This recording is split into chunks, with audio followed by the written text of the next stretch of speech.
साची बात बोलो तो बाल विवाह ही ठीक था। माँ बाप टाइम माते आपरी छोरियों ने पनाई देता और जब तक छोरियों ने समझ आवती वे आपरे धनी ने प्यार करन लाग जाती और पूरा जिंदगी बनाते बिताई देती और आपरी गृहस्थी संभाल लेती।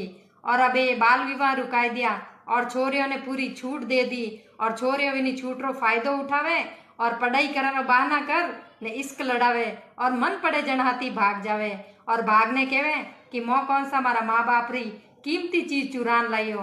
तो बायो थारे माँ बाप री इज्जत री कोई कीमत कोनी, धूड़ है थोड़ जरी बायो लारे। अरे मर जाओ थे चुल्लू भर पानी में डूबने, कलंको थो बेटियों रे नाम माते। जय सियाराम। एक बात हमेशा याद रखना कि अगर आप किन्हीं घरे जा रहा हो और सामने वालो आपरे मुंडा के किन्हीं और ही बुराई कर रही है और आप इन्हीं हाँ में हाँ मिला ने बड़ा मजा ले रहा हो, तो आपने कही लागे कि जो इंसान आपरे मुंडा के किन्हीं और ही बुराई करे वो किन्हीं और मुंडा के आपरी बुराई नहीं करे। अरे आ दुनिया दोगली है, सामने आप और पीठ पीछे सांप। जय सियाराम।